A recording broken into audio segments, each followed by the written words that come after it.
Part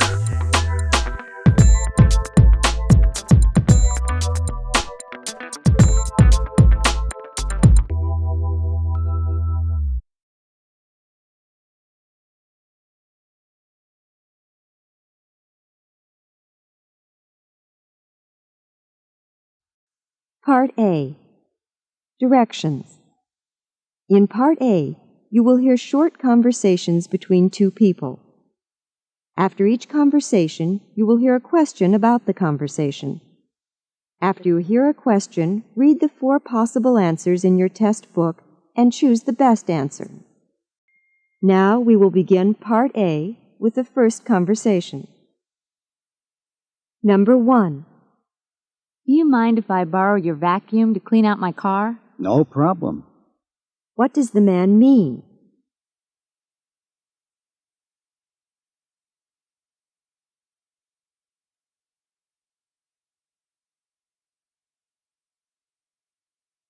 Number 2. Shall we set the tent up? Yes, right away. Then we better start a fire. It's cold out here. Where does this conversation most probably take place?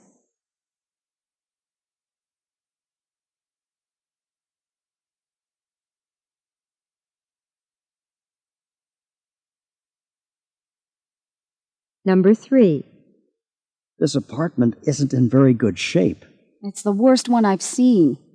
What does the woman mean?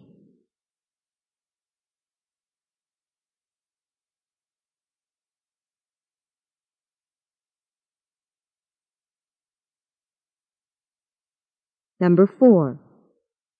Do you know where I can have my clothes cleaned? Why not wash them yourself? There's a laundromat on 3rd Street. What does the woman mean?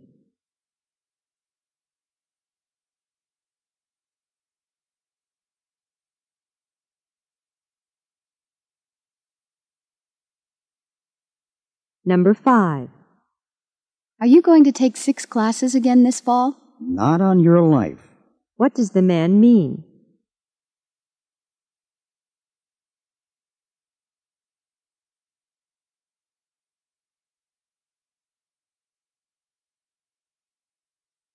Number 6. Karen says her shoulder doesn't hurt today.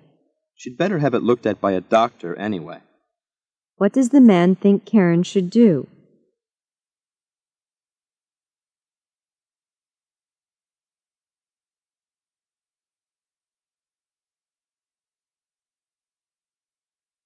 Number 7. Both of our rear tires have gone flat. What? What does the woman mean?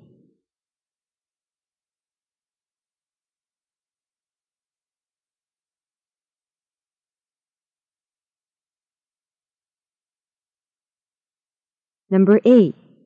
How did Carol's cake turn out? I don't know. Why don't we try some and see? What does the man say about the cake?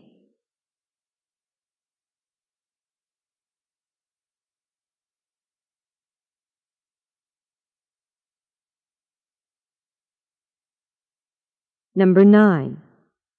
How about some ice cream? No, thanks. I'm watching my weight. What does the man mean?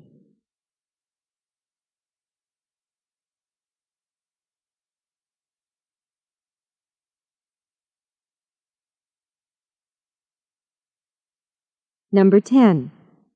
Dr. Olson, do you think I could take my exam a few days ahead of schedule? I'm sorry. That's out of the question. What does Dr. Olson mean?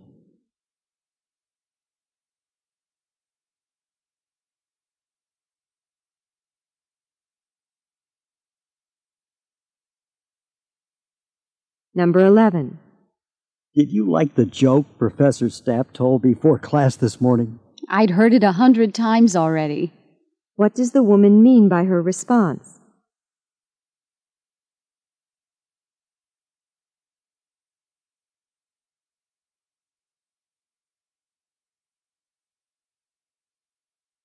Number 12. You sing beautifully. Well, I guess I can carry a tune all right, but I could certainly never be an opera star. What does the man say about his musical talent?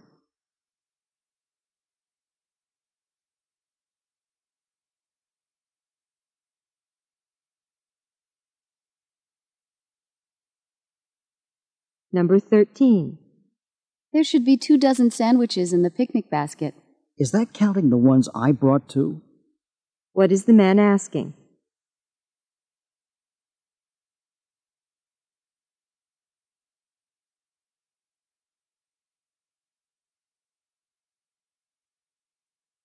Number 14.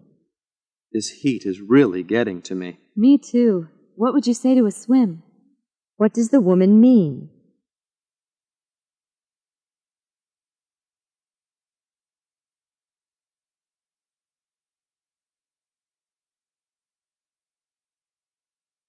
Number 15.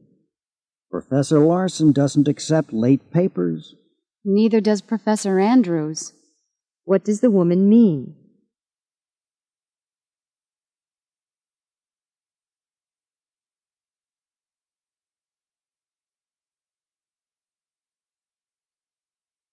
Number 16. I can't figure out how to organize my history term paper. Can you help me? Me? I've never written a term paper before. What does the woman imply?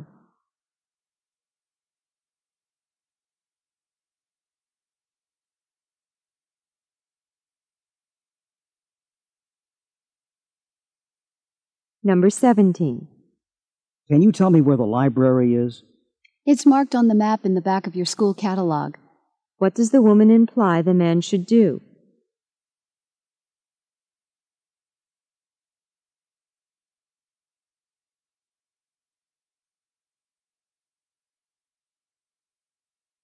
Number 18. I'd like to buy Greg a new brown sports coat for his birthday. Do you really think you should get a brown one? What does the man imply?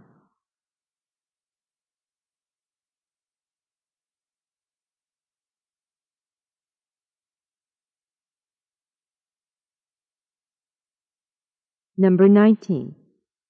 I can't believe how nice your report looks. How did you finish it so fast? I had my secretary type it for me. What does the woman mean?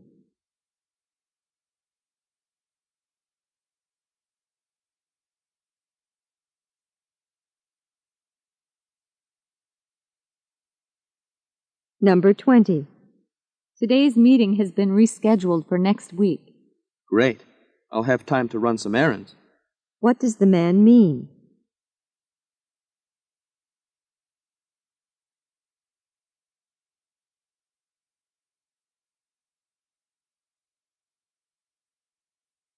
Number 21. Weren't you supposed to go swimming yesterday? Even if I'd have had time, I would have preferred to do something else. What does the man imply about himself?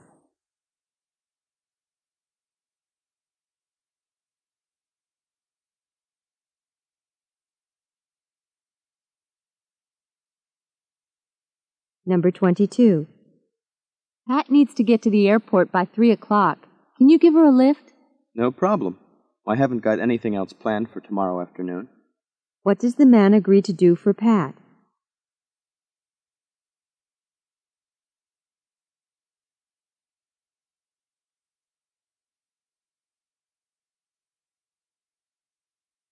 Number 23. Congratulations!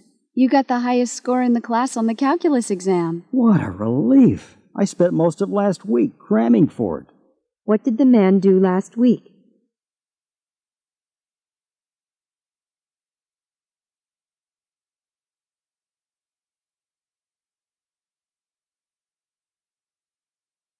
Number 24. Could I ask you to do me a favor? That depends on what it is. What does the man mean?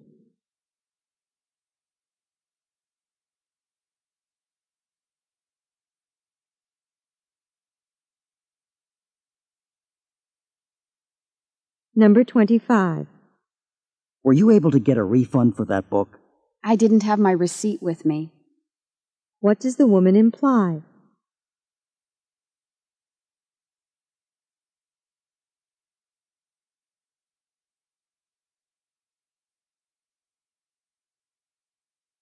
Number 26.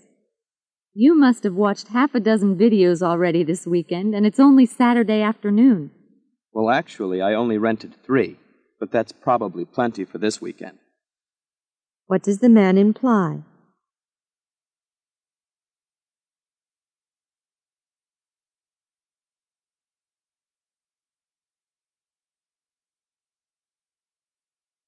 Number 27. Richard should have arrived in Minneapolis by now. If the weather didn't interfere, he might be delayed. What does the man imply?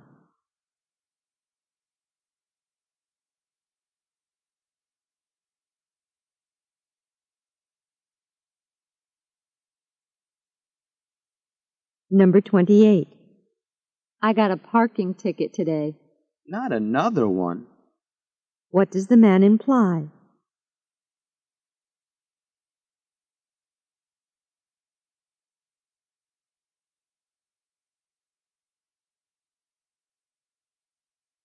Number 29.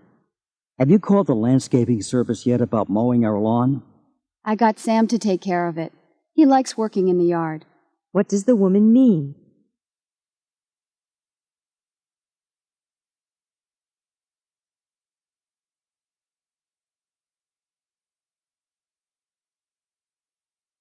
Number 30.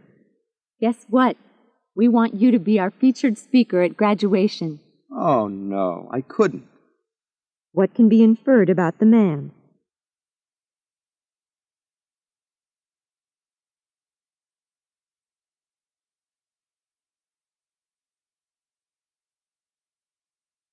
This is the end of Part A. Go on to Part B. Part B. Directions. In this part, you will hear longer conversations. After each conversation, you will hear several questions. The conversations and questions will not be repeated. After you hear a question, read the 4 possible answers in your test book and choose the best answer. Questions 31 through 34. Listen to a conversation about moving. You have much left to do before you go? Not too much. Right now I'm cleaning one last time, trying to get everything in shape. You know, I've been meaning to tell you that I'd be glad to help you with that in any way I can. Thanks. I appreciate that. Actually, I'm almost finished. But if you have a minute right now, I'd like to ask you to help me move the bed so I can clean under it. Sure. You certainly are doing a thorough job. I don't think anyone should have to move into someone else's mess. I agree. Do you need a hand with anything else? Well, not for now, I don't think. But would you mind giving me a ride to the airport tomorrow morning? No problem. Number 31. Where does this conversation take place?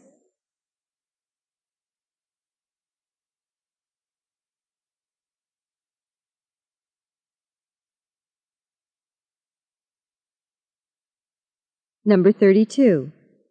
What does the man offer to do?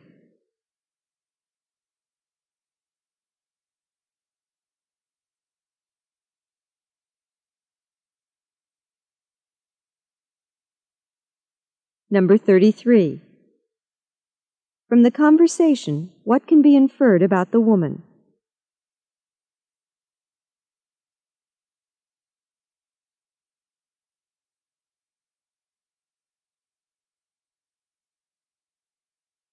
Number 34. How will the woman get to the airport?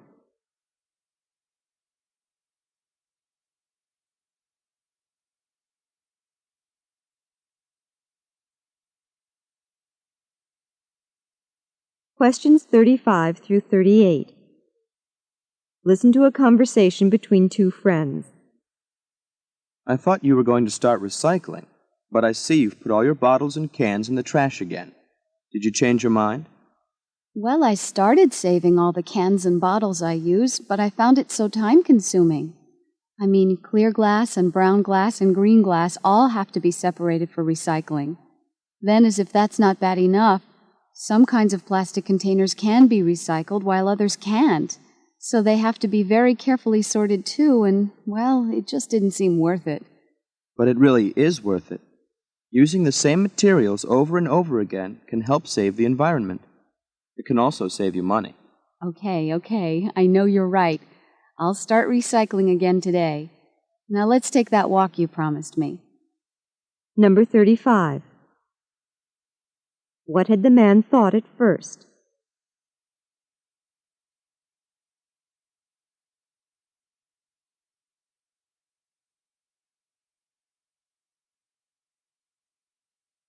Number 36.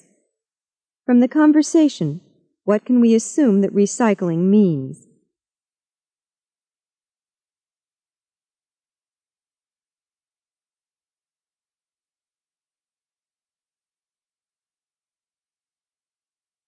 Number 37. Why doesn't the woman think recycling is a good idea?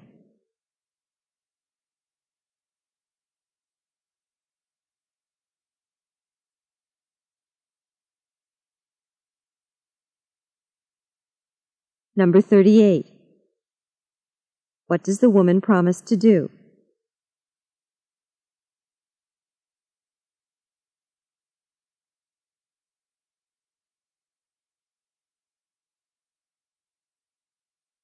This is the end of Part B.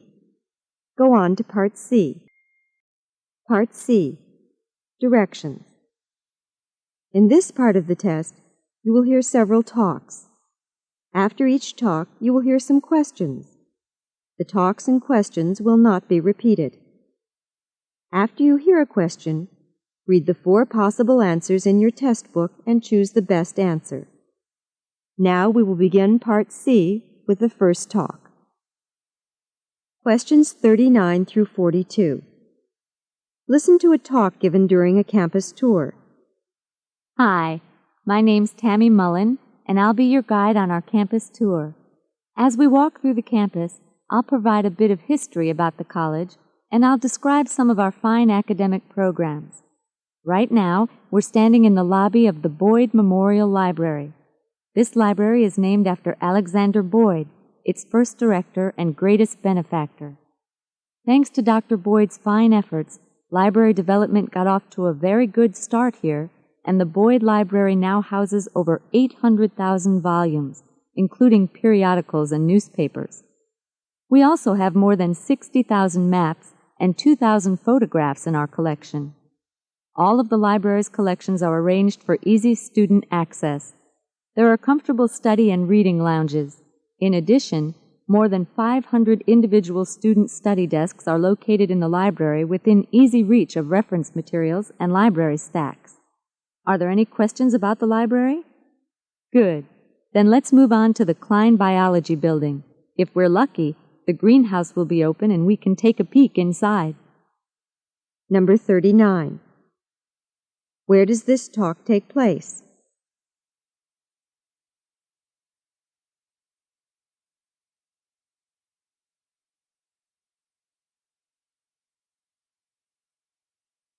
Number 40. Who is the speaker probably talking to?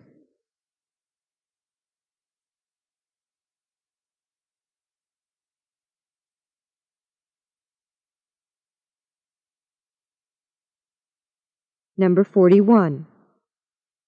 Who was Alexander Boyd?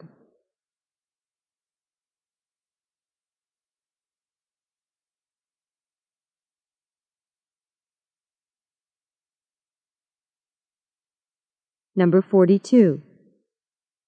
Where will the speaker probably go next?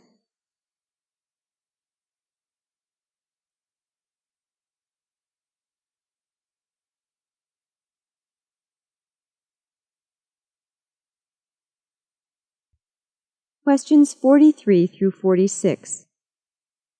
Listen to a lecturer in a hotel management school talk about hotel theft. Hotel guests don't just take the shampoo and soap that we leave for them. They also help themselves to pillows, blankets, lamps, towels, ashtrays, even bathroom fixtures. People who lead otherwise honest lives take just about anything they can get their hands on in a hotel, even things that are bolted down. American hotels and motels lose more than $85 million worth of goods each year. Although this is a disgraceful statistic, there is not much that we, as hotel and motel managers, can do about it. Catching thieves may actually be bad for business. We would have to either install hidden cameras in rooms and hallways, or search guests and their luggage before they leave the hotel. Either option would be very unpleasant for the guests as well as for us. We might also mistakenly accuse some guests who haven't taken anything. Even if we did catch some people stealing hotel property, it would not be worth it. Fortunately, our business still takes in a lot more money from our guests than they take from us. The cost of thievery is just another hidden expense which we have to absorb. And there may be a good side to all of this. Remember, we put our company name on almost everything in the hotel room. The honeymoon couple, looking for a memento of their stay with us, might take a towel embroidered with our name and remember us for many years to come. It's bad behavior on the part of our guests, but good advertising for us. Number 43. What is the main purpose of this talk?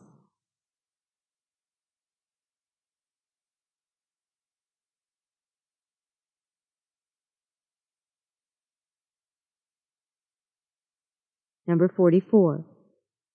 Why is catching hotel thieves, according to this speaker, potentially bad for business?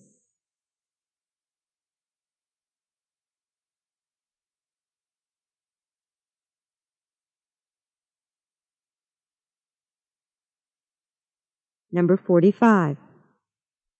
Why do hotels and motels often put their name on articles in the rooms?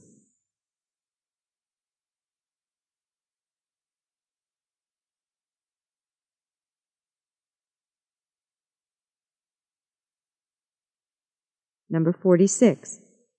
According to the speaker, why are honeymoon couples often hotel thieves?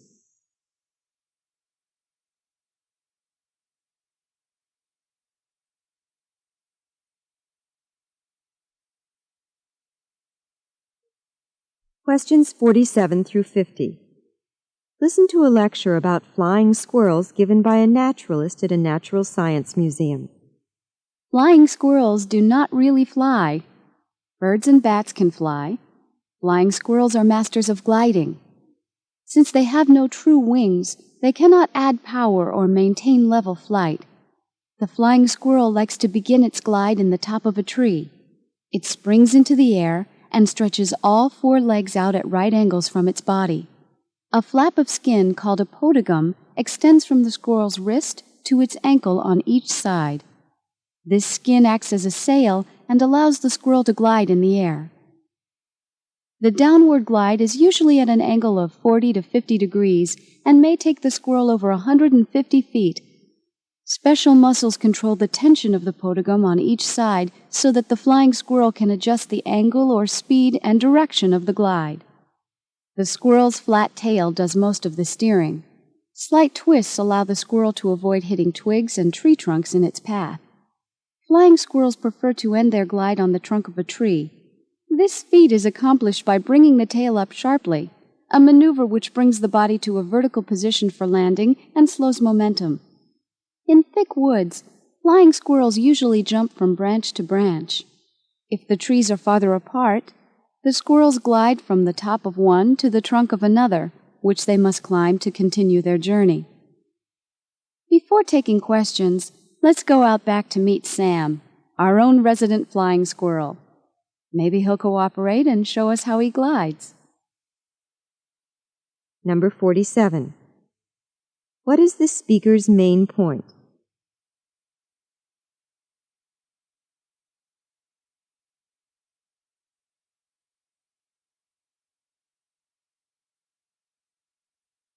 Number 48. According to the speaker, what is a function of the flying squirrel's tail?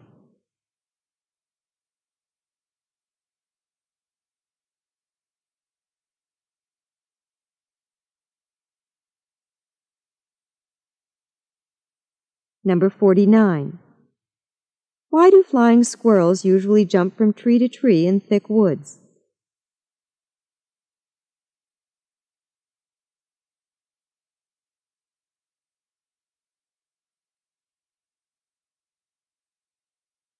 Number 50. Who is Sam?